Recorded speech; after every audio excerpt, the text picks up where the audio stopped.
আমি Sreetama happy little কিচেনে আপনাদের সকলকে স্বাগত জানাই। আমি অনেক দিন পর ব্রড ভিডিও দিচ্ছি, তার জন্য ক্ষমা চেয়ে নিচ্ছি। কারণ আমি ভীষণ অসুস্থ হয়ে পড়েছিলাম, তার জন্য নিয়মিত আমি আমার যে নিজস্ব যে আরও চ্যানেল আছে এই চ্যানেলটির পাশে, তো সেই চ্যানেলগুলোতেও আমি ঠিকঠাক মতো দিতে পারিনি।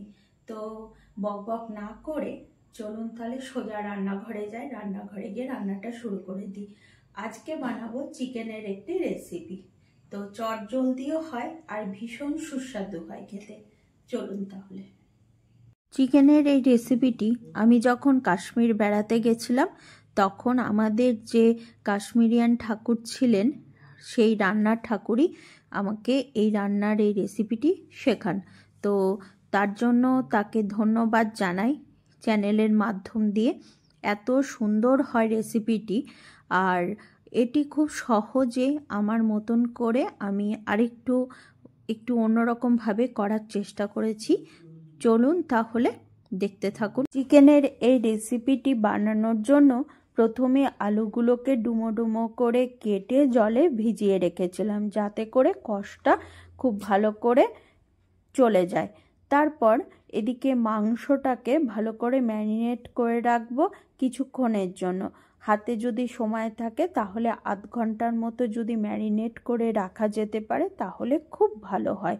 মাংসটাকে আমি প্রথমেই ভিনিগার আর গরম জল দিয়ে ভালো করে ধুয়ে জল ঝরিয়ে নিয়েছি। তারপর এক এক করে টক দই, ধনে গুঁড়ো, জিরে গুঁড়ো, লঙ্কার গুঁড়ো, কাশ্মীরি লঙ্কার গুঁড়ো এখানে ইউজ করেছি, আর হলুদ আর নুন দিয়ে ম্যারিনেট করে রেখে দিয়েছি আধ ঘন্টার জন্য। এদিকে তারপর করতে করতে আলুগুলোকে ভেজে নেব, হালকা জাস্ট ব্রাউন করে ভেজে নেব। ওটা তুলে নিয়েছি আলুগুলো। তারপর ওই তেলের মধ্যে দেখতে পাচ্ছেন যে তেলটা কতটা কম দিয়েছি। ওই তেলের মধ্যে গোটা গরম মশলা, জিরে, শুকনো লঙ্কা, তেজপাতা ফোড়ন দেব।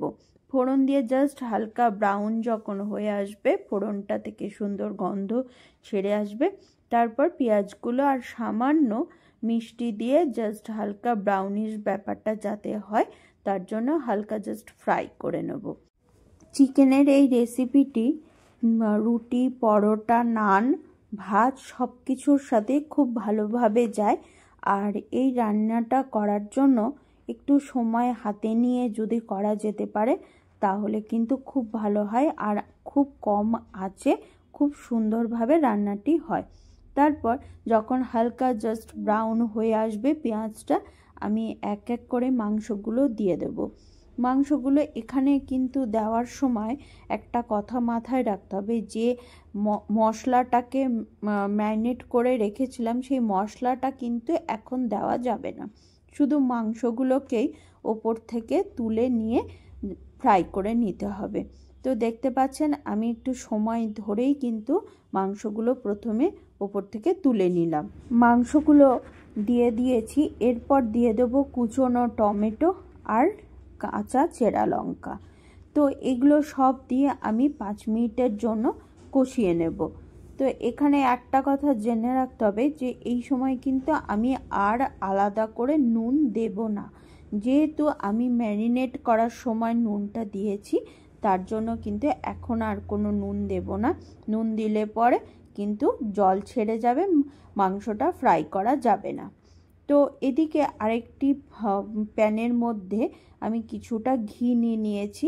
এই ঘিয়ের মধ্যে 1 মুঠো কাজু, 1 মুঠো কিশমিশ, এগুলোকে জাস্ট হালকা করে ওই ঘিয়ের মধ্যে ফ্রাই করে নেব। এখানে একটা কথা মাথায় রাখতে হবে যে কিশমিশটা যেন কোনোভাবেই পুড়ে না যায়।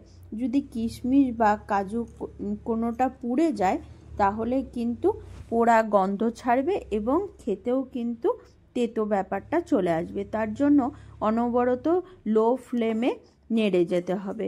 কাজু কিশমিশটা ভাজা হয়ে গেছে।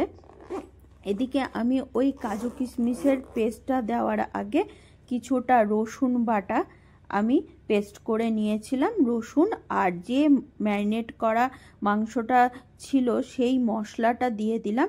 এবার মশলা আর রসুন দিয়ে কিন্তু আমি মাংসটা কষিয়ে নিয়েছি। কষিয়ে নেওয়ার পর আলুগুলো যেহেতু আমি আগে থাকতেই ফ্রাই করে নিয়েছি, সেহেতু যখন জল ছেড়ে এসছে, প্রায় কষানো অনেকটাই হয়ে এসছে, লাস্টে আমি আলুগুলো দিয়ে আর একবার ভালো করে কষিয়ে নেব।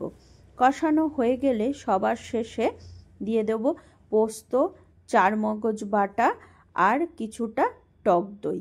এবার সবগুলোকেই কিন্তু আমি পেস্ট করে নিয়েছি, নিয়ে আমি ওগুলো দিয়ে দিলাম আর দিয়ে দিয়েছি ওই কাজু আর কিশমিশের পেস্টটা। এবার সবগুলো দিয়ে আরও একবার ফ্রাই করে নেব। যখন মাংসটা কষানো হয়ে যাবে, এদিকে আমি কিছুটা ছোট ছোট সাইজের পেঁয়াজ নিয়েছি, পেঁয়াজগুলোকে 4 টুকরো করে নিয়েছি। আপনাদের কাছে যদি বড় পেঁয়াজ থাকলে তাহলে বড় পেঁয়াজ হলে আপনারা 4 টুকরো করে নিতে পারেন। তো এই পেঁয়াজটা হালকা ওই ঘিয়ের মধ্যেই কিন্তু ফ্রাই করে নেব।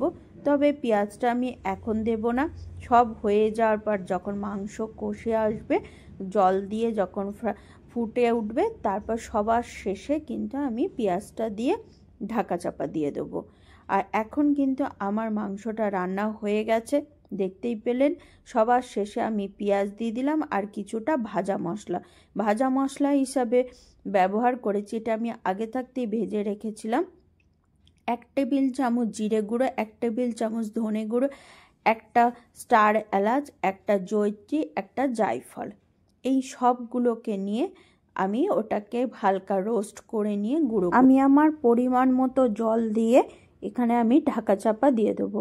আপনারা আপনাদের পরিমাণ মতো জল কমা বাড়া করে। ভিডিওটি যদি আপনাদের ভালো লাগে তাহলে লাইক, সাবস্ক্রাইব আর শেয়ার করে দেবেন।